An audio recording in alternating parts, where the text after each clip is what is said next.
Had to be their superhero. I had to be their role model, and it just kept building and building and building, and I hit that rock bottom.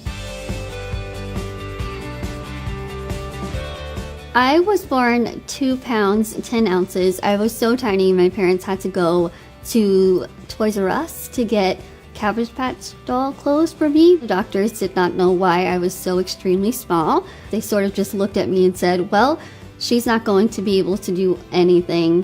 You're gonna have to take care of her the rest of your life. That day, my parents took me home and said we're gonna love her and encourage her to do whatever she puts her mind to. I grew up so normally that when I started school, I had no idea that I was different. It was a big wake-up call to realizing what's wrong with me.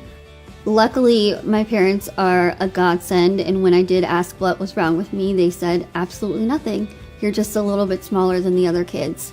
For a long time, I was medically a huge question mark, and without realizing it, I was letting that medical question mark become Lizzie Velasquez, the question mark. It felt like the word undiagnosed was sort of tattooed on me. I was unexpectedly finally given an official diagnosis when I was 25 years old.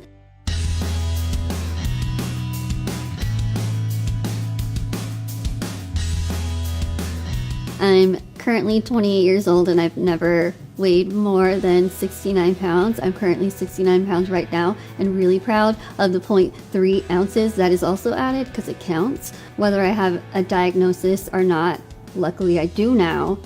That's just one tiny aspect of my life. The rest of my life is going to be determined not by a question mark, but hopefully by a lot of exclamation points.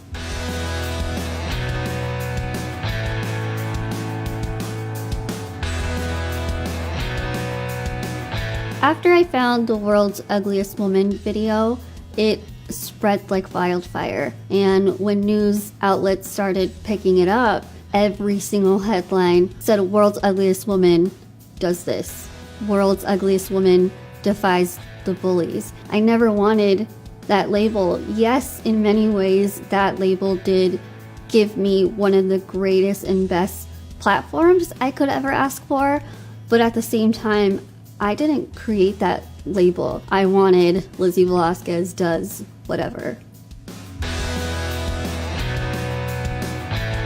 I used to think, well, being beautiful is being on the cover of a magazine. That couldn't be further from the truth.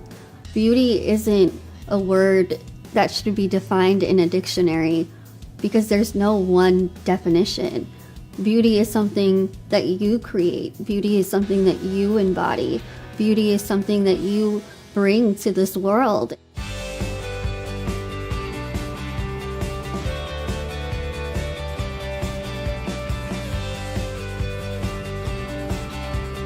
The day of the speech, I went up on stage and I looked down the entire time and I just kept reading it until I looked up and I realized that it was silent in the room.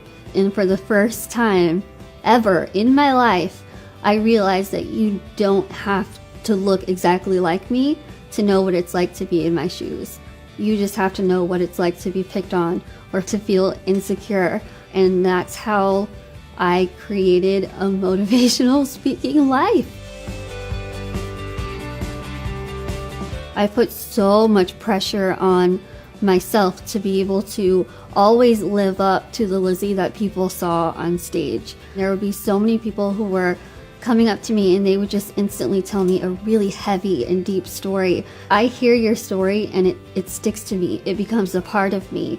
I had to be their superhero. I had to be their role model. So I don't have time to take care of me. And it just kept building and building and building until finally, very unexpectedly and unfortunately in a very not safe way, I hit that rock bottom. And even looking back now, it's a miracle that I'm still here. And to now be past that almost a year now, I never want to be in that spot again.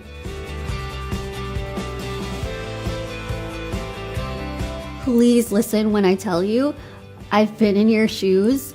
You might feel like you're the only one who's going through this, or you might think that you're a person who doesn't deserve to be loved. Even if it's me being the only person telling you right now that I care about you, I hope you take that to heart.